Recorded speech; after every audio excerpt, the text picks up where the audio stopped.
Hello good morning साथीहरू।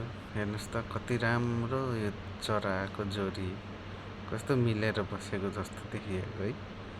राम्रो लाग्यो मलाई, त्यही भएर यसो छोटो मिठो सर्ट चराको बारेमा केही देखाउन खोज्दैछु, हेरिदिनुहोस् होला है त।